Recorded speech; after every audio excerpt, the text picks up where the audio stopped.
Everyone, welcome to my YouTube channel सृजनमाचार। मैं अर्चना शुक्ला सूर्यकांत त्रिपाठी निराला जी की कविता वीणा वादिनी वरदे के माध्यम से हिंदी पढ़ना सिखाऊंगी। तो चलिए शुरू करते हैं। किसी भी भाषा को सीखने के लिए मैंने कहा आपको स्वर और व्यंजन पता होना चाहिए।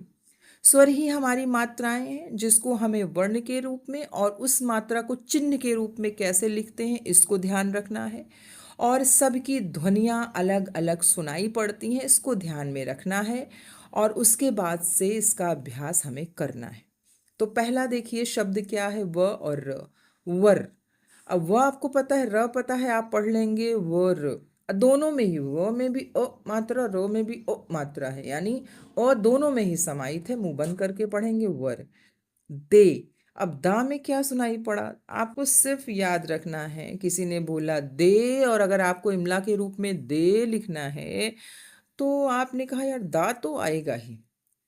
अब द में क्या निकल रहा है, ओ, दो, दो, दी, दी, नहीं, दे।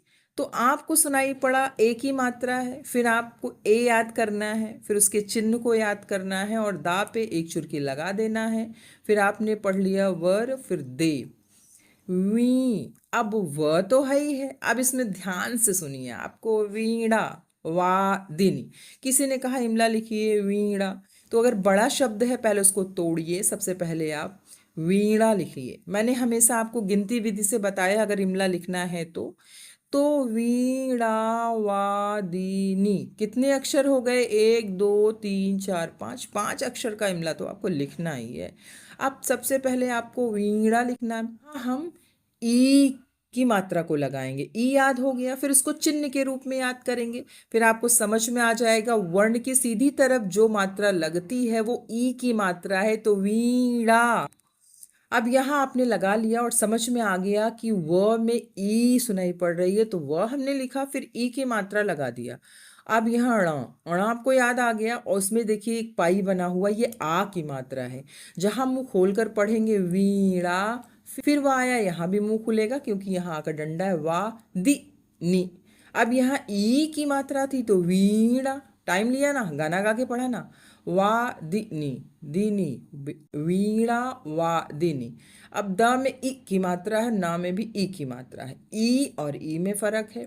ई को हम सीधी तरफ लगाते हैं अक्षरों के, अब ई को हम अक्षर की उल्टी तरफ लगाते हैं। और आपको चिन्ह के रूप में, पहले आपको वर्ण के रूप में फिर चिन्ह के रूप में याद आ गया। वर दे, प्रिय। अब प में ई की मात्रा है, लेकिन इसको हम पी क्यों नहीं पढ़ रहे हैं, क्योंकि इसमें पदेन र लगा है, प में पदेन र लगा है। और ये जो र है ना ये पूरा है, तो इसको हम पढ़ेंगे प में लगा तो प्र, चा में लगा तो च्र, गा में लगा तो ग्र, तो प्रिय, स्वतंत्र। अब यहाँ देखिए आधा स है, व में जाके मिलेगा स्व, और तंत्र। आधे अक्षर का जो फंडा है उसको समझिए। पहले नंबर तो यहाँ इसको स हमने पढ़ा है, क्योंकि जब हम स्लेट पढ़ते हैं और या हम श्याम पढ़ते हैं या हम स्वतंत्र पढ़ते हैं, यानी जो ये आधा स है ना, यारा लावा के साथ स पढ़ेंगे, नहीं तो इसकी ध्वनि सुनाई पड़ती है, स्कीम, स्कूल। तो ये आपको ध्यान हमेशा रखना है। अब यहाँ देखिए तन, जब आधा अक्षर होगा पहला वाला अक्षर उसको अपनी तरफ खींचेगा चुंबक की तरह, स्व तन अत्र, अत्र को बाहर की तरफ फेंकेगा। इस प्रकार से आधा अक्षर आप पढ़िए, स्वतंत्र रव। अमृत।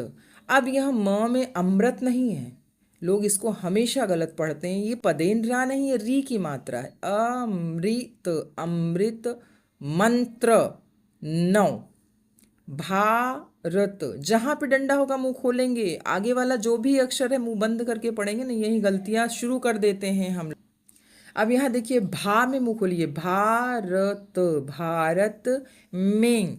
एक ही मात्रा मैंने बताया, किसी भी अक्षर के ऊपर एक चुटकी के रूप में रहता है, लेकिन यहाँ बिंदु है तो इसको में नहीं पढ़ेंगे, में पढ़ेंगे, नाक दबा के पढ़ेंगे, अनुनासिक है ये। भर दे, काट, अंध। मैंने क्या कहा, आ ना को अपनी तरफ खींचा, धा को फेंकता है। बोलकर देखिए, अगर आधा अक्षर आप पढ़ नहीं पा रहे हैं या इमला नहीं लिख पा रहे हैं तो ध्यान रखिए। अंध, उर, के, बन धन। अब बा ने ना को खींचा, धन को फेंका, बन धन। स्तर। अब यहाँ देखिए, इसको हम सतर नहीं पढ़ेंगे, ये त आ गया ना। यर अलावा की अलावा जिसमें भी आधा श आपको दिखाई पड़े वो इसकी ध्वनि पर आता है। स्तर, बहा, जननी, ज्यो, ज्यो, जा, यो में मिला। अब य में किसकी मात्रा है? अब आप ध्यान से सुनिए, ज्यो, ओ सुनाई पड़ा ना। अब ओ को याद करिए, फिर उसके चिन्ह को याद करिए, किसी के वर्ण के ऊपर कैसे लगता है। ज्योति, र, म, य। अब यहाँ एक और रा आपको दिख रहा है, उड़नती रा है, इसको रेफ हम कहते हैं।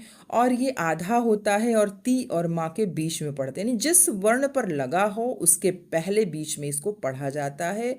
ज्योतिर्मय। अब ती रा को अपनी तरफ खींचेगा, आधा है ना, तो इसीलिए हम ज्योतिर साथ में पढ़ेंगे, मैं को फेंकेंगे, ज्योतिर्मय।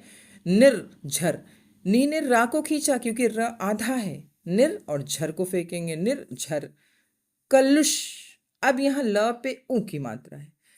देखिए, तुलनात्मक रूप से पढ़िए, उ और ऊ दो भाई हैं। जो उ है यानी जो हिचकी लेके पढ़ते हैं, छोटी चीजें हमेशा हिचकी लेके पढ़ेंगे, कम वक्त लगा के पढ़ेंगे। कलुस। अब लु में ऊ की मात्रा है, ये छोटा ऊ है, ये सीधा बच्चा है, हमेशा वर्ण यानी माँ के पेट की तरफ छिपा होता है। ऊ बदमाश है, बाहर की तरफ भागता है। कलुष, भेद, तम, हर, प्रकाश भर। यहाँ भी प में र लगा है तो प्र पढ़ेंगे, प्रकाश भर। जगमग जग कर दे। नम गति, नम लय, ताल, छंद। अब छा ने न को अपनी तरफ खींचा, ध्यान रखते चलिए, छंद, नम, नवल, कंठ, कंठ। अब यहाँ देखिए, जहां भी इस प्रकार से बिंदु आपको दिखाई पड़े अनुस्वार, आपको नाक बंद करके पढ़ना है। कंठ, नव, जलद, मंद्र, रव। और यहाँ भी द में पदेन र लगा है, मंद्र। नव, नभ के नव, बिहग, वृंद को। अब व में री की मात्रा लगा है, यानी व में री की ध्वनि निकालना है। वृंद, वृंद नहीं, वृंद। माँ में लगा तो मृ, चा में लगा तो श्री, तो वैसे वा में लगा तो व्री। वृंद को नव पर नव स्वर दे।